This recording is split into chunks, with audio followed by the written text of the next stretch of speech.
हाँ भाई। तो कैसा चल रहा है पढ़ाई आप लोगों का? बढ़िया।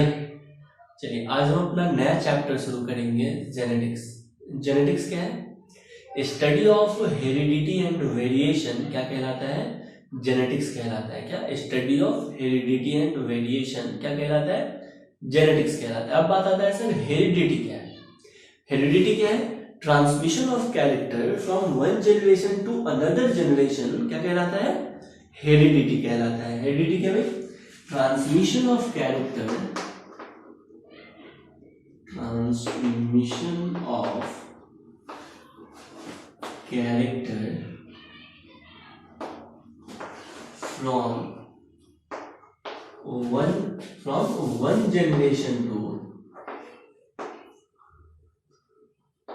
From one generation to another generation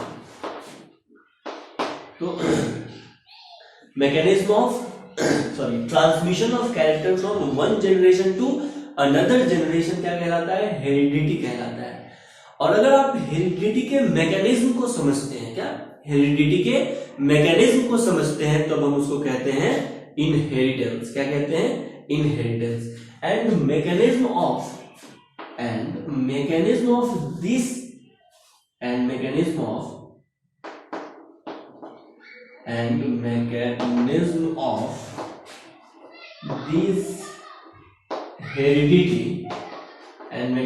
this heredity और इस हेरिडिटी के मैकेनिज्म को क्या कहते हैं? इनहेरिटेंस कहते हैं। And mechanism of this heredity is called inheritance. क्या? इनहेरिटेंस। तो भाई हेरिडिटी और इनहेरिटेंस में थोड़ा सा डिफरेंस है। अगर कैरेक्टर ट्रांसफर हो रहा है एक जनरेशन से दूसरे जनरेशन में, तो उसको क्या कहेंगे? हेरिडिटी कहेंगे। क्या कहेंगे? हेरिडिटी कहेंगे। जैसे हम ऐसे हैं, मतलब हाइट इतना है, कलर ऐसा है ना, हेयर पे बाल्टनेस आ रही है, साउंड ऐसा है, तो इस सब का कारण क्या भाई? क्योंकि कैरेक्टर मेरे पास आया। कहां से आया? फादर और मदर से आया। तो जो कैरेक्टर का ट्रांसमिशन हुआ, ये क्या है? ये है हेरिडिटी। क्या है? हेरिडिटी। किस मैकेनिज्म से हुआ? क्या? किस मैकेनिज्म से हुआ? ये है इनहेरिटेंस। तो अगर आप हेरिडिटी के मैकेनिज्म को समझते हैं, अगर आप हेरिडिटी के मैकेनिज्म को देखते हैं, तो उसको कहते हैं इनहेरिटेंस। क्या कहते हैं? इनहेरिटेंस। आपको पता है ये जो हेरिडिटी है, ये सिमिलर काइंड ऑफ प्रोजेनी से एसोसिएटेड है। मतलब जो डॉग होता है, उसका जो पपीज होता है, वो डॉग के ही जैसा दिखता है ना। जो कैट है वो पेरेंट कैट के जैसा, जो कैट का जो बेबी कैट है, ठीक है, वो पेरेंट कैट की तरह दिखता है। क्लियर? जो काऊ है, बेबी काऊ है, वो अपने पेरेंट काऊ की तरह दिखता है। इसका कारण क्या है? इसका कारण है हेरिडिटी। क्या कारण है? हेरिडिटी। जो भी ट्रांसफर होता है कैरेक्टर एक जनरेशन से दूसरे जनरेशन में, या पेरेंट टू प्रोजेनी, उसी कैरेक्टर के ट्रांसमिशन को क्या कहते हैं? हेरिडिटी कहते हैं। क्या कहते हैं? हेरिडिटी कहते हैं। लेकिन अगर आप उसके मैकेनिज्म को देखिएगा, तब उसको क्या कहेंगे? इनहेरिटेंस कहेंगे। नेक्स्ट पॉइंट में लिखना, heredity is associated with similar kind of progeny और dissimilar kind of progeny. Heredity के कारण जो प्रोजेनी होते हैं वो सिमिलर होते हैं या एक दूसरे से डिफरेंस होते हैं? सिमिलर होते हैं। इसलिए नेक्स्ट पॉइंट में लिखिएगा, हेरिडिटी इज एसोसिएटेड विद, या फिर डायरेक्ट लिख दो, इट इज एसोसिएटेड विद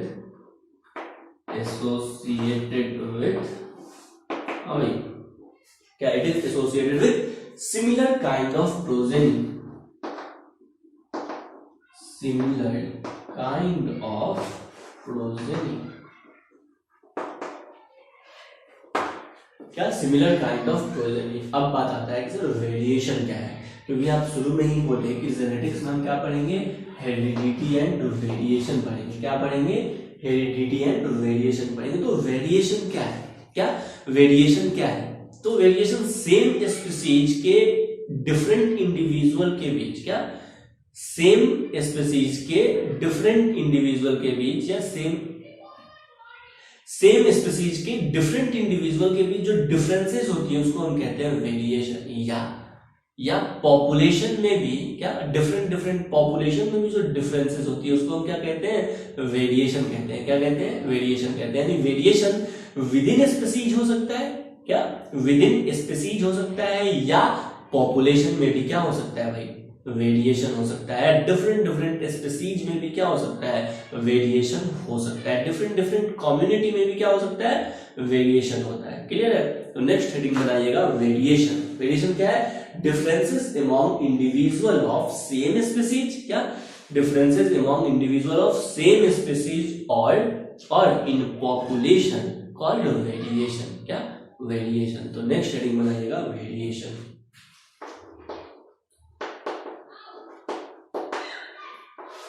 क्या है वेरिएशन, क्या differences among the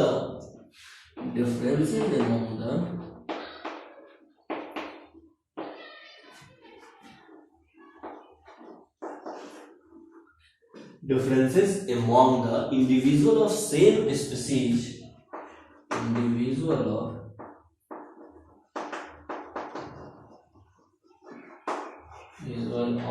same species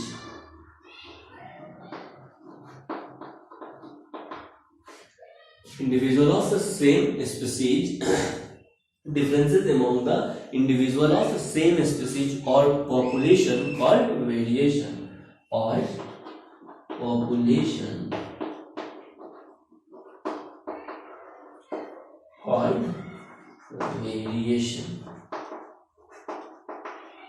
ठीक है, तो विद इन पॉपुलेशन और विद इन स्पीसीज आपको वेरिएशन देखने को मिलता है। ठीक है, जो डिफरेंसेस देखने को मिलता है उसे डिफरेंसेस को क्या कहते हैं, वेरिएशन। जैसे कोई भी इंडिविजुअल अपने फादर और मदर के जैसा दिखता है ना, एग्जैक्ट सिमिलर नहीं है। तो कोई भी जो इंडिविजुअल है, चाहे वो एनिमल का हो या फिर अगर सेक्सुअल रिप्रोडक्शन है प्लांट में तो प्लांट या एनिमल, तो ये जो इंडिविजुअल है, ये जो प्रोजेनी है, ये अपने फादर और अपने मदर के जैसा है। समझना क्या मतलब, उनसे थोड़ा सा मिलता जुलता है। ठीक है, मतलब इसके पास जो कैरेक्टर है वो फादर का भी है और मदर का भी है। क्या, फादर का भी है और मदर का भी है, लेकिन ये फादर और मदर के जैसा दिखता है, सिमिलर नहीं है, एग्जैक्ट फोटोकॉपी उसका नहीं है, कुछ डिफरेंसेस हैं, और उसी डिफरेंसेस को हम क्या कहते हैं, वेरिएशन कहते हैं। क्या कहते हैं, वेरिएशन कहते हैं। अब ये जो वेरिएशन है ये दो तरह का होता है।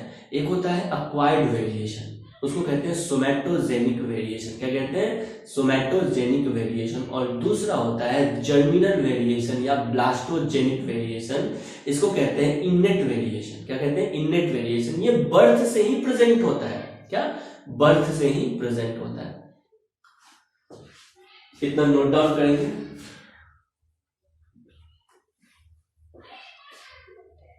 Next, variation. वेरिएशन दो तरह का होता है ना, कौन कौन सा सर? तो एक होता है सोमैटोजेनिक वेरिएशन, सोमैटोजेनिक वेरिएशन, और दूसरा होता है ब्लास्टोजेनिक वेरिएशन या जर्मिनल वेरिएशन। क्या, ब्लास्टोजेनिक वेरिएशन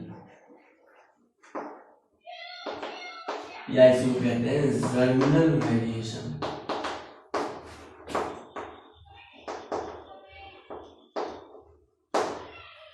ब्लास्टोजेनिक वेरिएशन या जर्मिनल वेरिएशन। सोमैटोजेनिक वेरिएशन को या सोमैटिक वेरिएशन को कहते हैं अक्वायर्ड वेरिएशन, मतलब पर्सन अपने बर्थ में इसको क्या करता है, गेन करता है।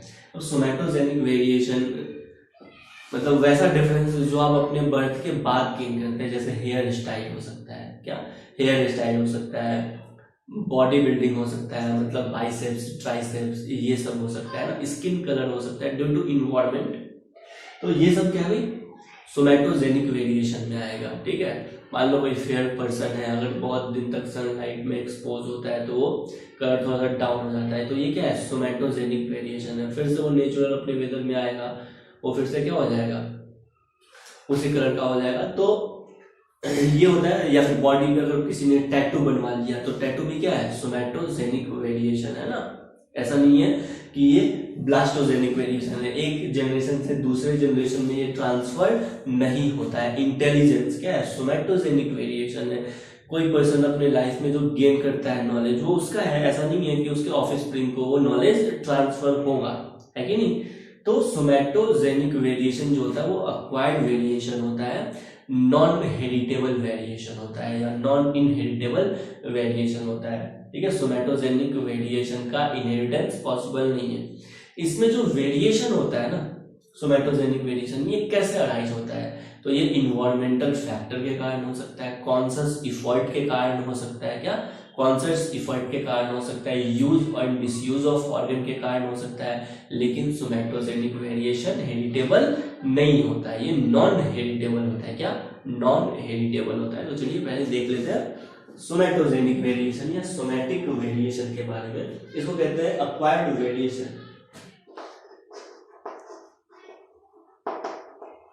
Acquired variation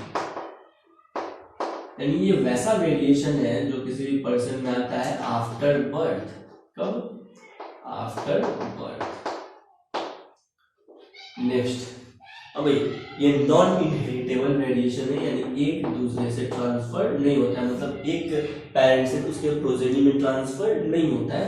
non inheritable variation, non inheritable variation, ये नॉन इनहेरिटेबल वेरिएशन है। नेक्स्ट, हमें ये अराइज होता है क्यों? इन्वायरमेंटल फैक्टर के कारण, use and disuse of organ के कारण, कॉन्शियस इफर्ट के कारण। क्लियर? तो लिखेंगे variation arise due to, variation arise due to, हमें due to environmental factor, environmental factor, use और डिसयूज ऑफ ऑर्गन और कॉन्शियस इफर्ट के कारण, कॉन्शियस इफर्ट से ये डेवलप होता है। कौन? Somatogenic variation. दूसरा होता है जर्मिनल वेरिएशन या ब्लास्टोजेनिक वेरिएशन। ये इनेट होता है, ये बर्थ से ही प्रेजेंट होता है, इसको कहते हैं इनेट वेरिएशन। क्या कहते हैं? इनेट वेरिएशन। और ये जो इनेट वेरिएशन है ना, ये प्रेजेंट सिंस बर्थ, ये प्रेजेंट होता है। कब से भाई? सिंस बर्थ से ही ये प्रेजेंट होता है। कौन? ब्लास्टोजेनिक वेरिएशन। जब बर्थ से ही प्रेजेंट होगा, डीएनए में चेंज के कारण होगा, यानी कि ये हेरिटेबल वेरिएशन होता है। जो ब्लास्टोजेनिक वेरिएशन होता है वो क्या होता है? इनहेरिटेबल वेरिएशन, इनहेरिटेबल वेरिएशन क्या होता है भाई? इनहेरिटेबल वेरिएशन होता है। नेक्स्ट पॉइंट में चलिए, इनेट यानी बर्थ से ही प्रेजेंट होता है, इनहेरिटेबल होता है। ये कैसे डेवलप होता है? चलो ये तो इन्वायरमेंटल फैक्टर के कारण डेवलप हो गया। ये डेवलप होता है गैमेट फ्यूजन से। कैसे डेवलप होता है? May be arise due to, ये हो सकता है may be arise due to, हाँ भाई कैसे डेवलप होता है? May be arise due to independent assortment, independent assortment. ये इंडिपेंडेंट असॉर्टमेंट से अराइज हो सकता है ना। आप अगर 10th क्लास में सुने हैं इंडिपेंडेंट असॉर्टमेंट, जब मेंडलिज्म पढ़ रहे थे, ठीक है, थर्ड लॉ ऑफ मेंडल से इंडिपेंडेंट असॉर्टमेंट जो डाइहाइब्रिड क्रॉस से आया था। अगर समझ में आया तो अच्छा है, नहीं तो अभी तो समझ में आ जाएगा जब हम लोग आगे पढ़ेंगे। तो ये जो ब्लास्टोजेनिक वेरिएशन है ये इंडिपेंडेंट असॉर्टमेंट के कारण हो सकता है, या म्यूटेशन के कारण ये डेवलप हो सकता है। क्या? म्यूटेशन के कारण ये डेवलप हो सकता है, या रैंडम फर्टिलाइजेशन के कारण ये डेवलप होता है। क्लियर? क्या अभी इंडिपेंडेंट असॉर्टमेंट समझ में नहीं आया? रहने दीजिए, अगले क्लास में अपने को समझ में आएगा। मतलब जब नेक्स्ट हम पढ़ेंगे ना मेंडल्स लॉ, तो वहां पे हमको समझ में आएगा। क्लियर? इंडिपेंडेंट असॉर्टमेंट क्या है। अभी आप समझिए कि ब्लास्टोजेनिक वेरिएशन फिर से ये दो तरह का होता है, एक कंटिन्यूअस ब्लास्टोजेनिक वेरिएशन और एक होता है डिसकंटिन्यूअस ब्लास्टोजेनिक वेरिएशन। कंटिन्यूअस ब्लास्टोजेनिक वेरिएशन और दूसरा होता है डिसकंटिन्यूअस ब्लास्टोजेनिक वेरिएशन। ये जो कंटिन्यूअस ब्लास्टोजेनिक वेरिएशन है ना, ये फर्टिलाइजेशन से या क्रॉसिंग ओवर से डेवलप होता है। कैसे? क्रॉसिंग ओवर से या फर्टिलाइजेशन से डेवलप होता है, जबकि डिसकंटिन्यूअस ब्लास्टोजेनिक वेरिएशन डेवलप होता है कैसे, बोलो ना, म्यूटेशन से। कैसे भाई, म्यूटेशन से ये डेवलप होता है। क्लियर है, इतना नोट डाउन कर लीजिए।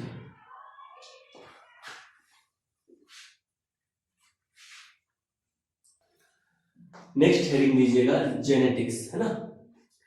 देखो भाई, जेनेटिक्स को हम 3 पार्ट में पढ़ते हैं। जेनेटिक्स को हम मेनली 3 पार्ट्स में डिवाइड करके पढ़ते हैं।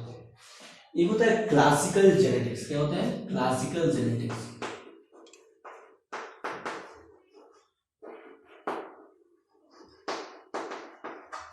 दूसरा होता है मॉलिक्यूलर जेनेटिक्स। क्या, मॉलिक्यूलर जेनेटिक्स।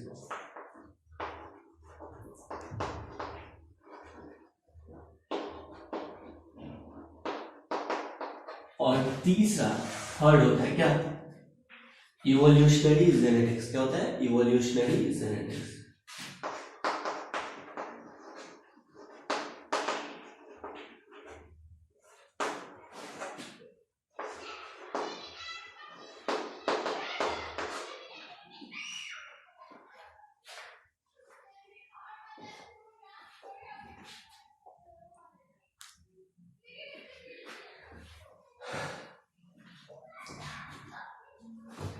हाँ भाई, तो जेनेटिक्स को हम 3 पार्ट में डिवाइड करके पढ़ते हैं। होता है क्लासिकल जेनेटिक्स, दूसरा होता है मॉलिक्यूलर जेनेटिक्स, एंड तीसरा होता है इवोल्यूशनरी जेनेटिक्स। क्या, evolutionary genetics. Clear.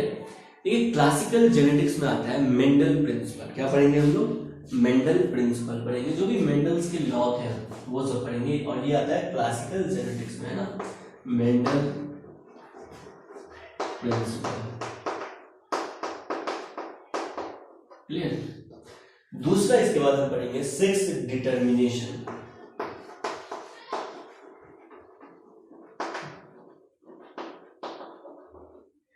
Sex determination, sex linkage. क्या, सेक्स डिटर्मिनेशन, सेक्स लिंकेज और साइटोजेनेटिक्स। क्या, साइटोजेनेटिक्स।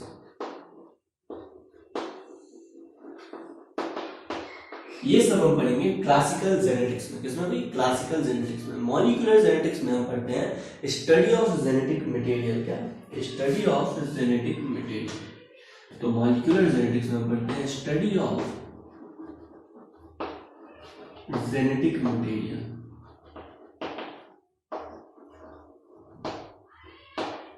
जेनेटिक मटेरियल का स्टडी हम करते हैं मॉलिक्यूलर जेनेटिक्स में। जेनेटिक मटेरियल में हम इसके स्ट्रक्चर को पढ़ते हैं, इट्स स्ट्रक्चर, इसके स्ट्रक्चर का स्टडी करते हैं। जेनेटिक मटेरियल का रेप्लिकेशन कैसे होता है, हम रेप्लिकेशन का स्टडी करते हैं। जेनेटिक मटेरियल का ट्रांसक्रिप्शन कैसे होता है, ट्रांसक्रिप्शन। तो मॉलिक्यूलर जेनेटिक्स में जेनेटिक मटेरियल डीएनए आरएनए के स्ट्रक्चर का स्टडी करते हैं, उसके रेप्लिकेशन का स्टडी करते हैं, उसके ट्रांसक्रिप्शन का स्टडी करते हैं। जेनेटिक मटेरियल कैरेक्टर को कैसे एक्सप्रेस करता है, क्योंकि तुमको पता है सारे इंफॉर्मेशन को, जो भी कैरेक्टर हमारे पास है, इसको जेनेटिक मटेरियल ही है जो स्टोर करके रखा है। तो कैसे एक्सप्रेस होता है कोई भी कैरेक्टर, तो हम यहाँ पे पढ़ेंगे expression of character. Expression, character का एक्सप्रेशन पढ़ेंगे। उसके बाद हम पढ़ेंगे यहाँ पे आरडीएनए टेक्नोलॉजी। आरडीएनए टेक्नोलॉजी कहने का मतलब है रिकॉम्बिनेंट डीएनए टेक्नोलॉजी। क्या, रिकॉम्बिनेंट डीएनए टेक्नोलॉजी पढ़ेंगे। तो ये सब हम पढ़ते हैं मॉलिक्यूलर जेनेटिक्स में।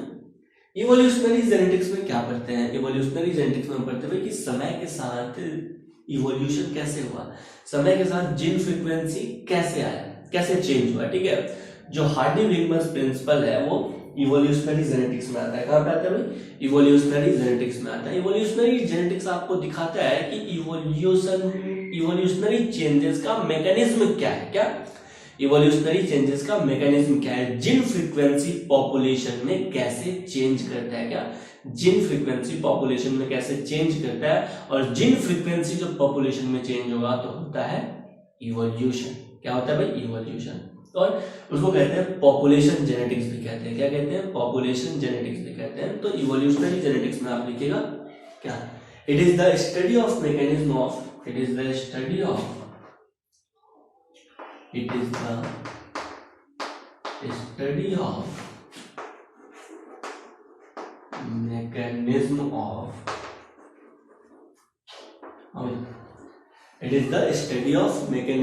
evolutionary changes in gene frequency, evolutionary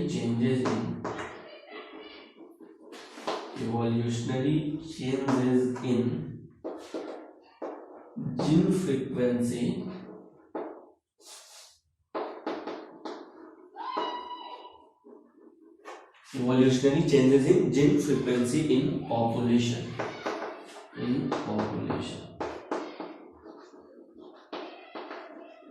किसी भी पॉपुलेशन में इवोल्यूशनरी चेंजेस का मैकेनिज्म क्या है, जिन फ्रीक्वेंसी में चेंज कैसे आता है, ये सब हम पढ़ते हैं इवोल्यूशनरी जेनेटिक्स में। और इसको कहते हैं पॉपुलेशन जेनेटिक्स। क्या कहते हैं? Population genetics.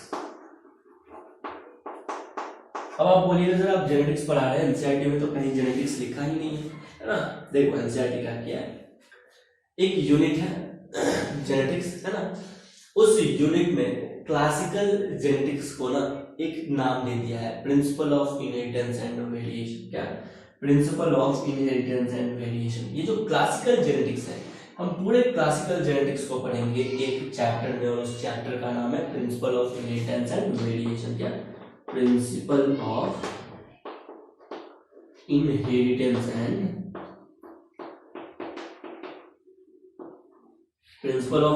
And variation. Next chapter देखो, यानी कि इनहेरिटेंस का प्रिंसिपल क्या है, वेरिएशन का प्रिंसिपल क्या है, समझ में आ गया ना। ये जो चैप्टर है उसमें हमको पढ़ना क्या, इनहेरिटेंस करने का मतलब है मैकेनिज्म ऑफ हेरिडिटी। क्या है? क्या मैकेनिज्म ऑफ हेरिडिटी? आखिर कैरेक्टर ट्रांसफर होते हैं एक जनरेशन से दूसरे जनरेशन में, लेकिन कैसे होते हैं, समझ में आ गया ना। तो ये हो गया इनहेरिटेंस। और वेरिएशन कैसे अराइज होता है, तो प्रिंसिपल क्या है इसका, यानी principal of inheritance and variation. ये जेनेटिक्स का पहला चैप्टर है, हम कहानी यहीं से शुरू करेंगे। यानी principal of inheritance and variation में क्या पढ़ना है अपने को, क्लासिकल जेनेटिक्स पढ़ना है। क्या पढ़ना है? क्लासिकल जेनेटिक्स पढ़ना है। आप 10th क्लास में थोड़ा सा पढ़ के आए हैं, ज्यादा नहीं, थोड़ा सा पढ़ के आए हैं, मेंडल प्रिंसिपल और सेक्स डिटर्मिनेशन, है ना। लेकिन फिर भी हम इस बार ये सब पूरा पढ़ेंगे। Mendel principle, sex determination, sex linkage और साइटोजेनेटिक्स। चैप्टर का नाम क्या है? Principle of inheritance and variation. उसके बाद भाई इनहेरिटेंस का बेसिस क्या है, क्या ये जो ट्रांसमिशन हो रहा है, कैरेक्टर मैकेनिज्म क्या है वो तो देख लिए। उसके बाद इसका बेसिस क्या है, बेसिस क्या है? Genetic material. उसको हम लोग पढ़ते हैं मॉलिक्यूलर जेनेटिक्स में। एनसीईआरटी उस चैप्टर का नाम दे दिया क्या, मॉलिक्यूलर बेसिस ऑफ इनहेरिटेंस। क्या? Molecular basis of inheritance. तो एनसीईआरटी में इस चैप्टर का नाम है molecular basis of inheritance, molecular basis of inheritance,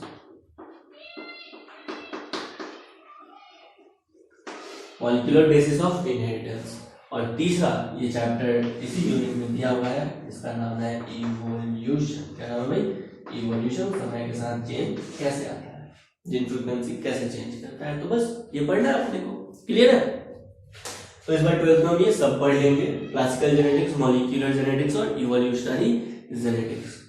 थोड़ा सा हिस्टोरिकल एस्पेक्ट देख लेते हैं, है ना, इस चैप्टर का। जेनेटिक्स टर्म कौन दिया? बेटसन ने दिया, है ना। चलिए उसके पहले ये आप नोट डाउन कर लीजिए।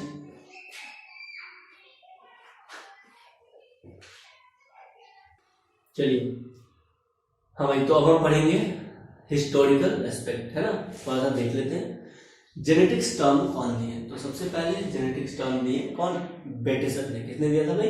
बेटिसन ने। लिखिएगा genetics term was given by Bateson. Genetics term was given by, कौन दिया? बेटिसन ने दिया। तो भाई इसका हिस्ट्री इंपॉर्टेंट है ना। अभी तक हम किसी का हिस्ट्री नहीं बताया आपको, है ना, लेकिन इसका हिस्ट्री इंपॉर्टेंट है। Genetics term was given by Bateson. Father of genetics सबको पता है, कौन है father of genetics? Father of genetics सबसे पहले काम तो यही शुरू किए थे जेनेटिक्स पे, हेरिडिटी और इनहेरिटेंस पे, इसलिए इनको बोला जाता है फादर ऑफ जेनेटिक्स मेंडल को। किसको भाई? मेंडल को। क्लियर? चलिए नेक्स्ट, एक है फादर ऑफ एक्सपेरिमेंटल जेनेटिक्स। बहुत सारे एक्सपेरिमेंट किए हैं, इसलिए कहा जाता है फादर ऑफ एक्सपेरिमेंटल जेनेटिक्स। किसको? मॉर्गन को, थॉमस हंट मॉर्गन को फादर ऑफ एक्सपेरिमेंटल जेनेटिक्स।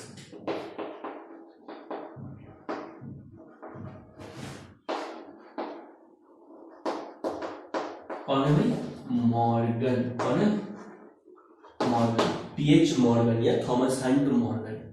इसको एक्सपेरिमेंटल जेनेटिक्स क्यों कहा जाता है? फादर ऑफ एक्सपेरिमेंटल जेनेटिक्स इनको क्यों कहा जाता है? क्योंकि इन्होंने ड्रोसोफिला पे अपना एक्सपेरिमेंट किया था। किसमें? ड्रोसोफिला पे अपना एक्सपेरिमेंट किया था। ड्रोसोफिला ये एक मक्खी है, फ्रूट फ्लाई है, इसको बोलते हैं ड्रोसोफिला।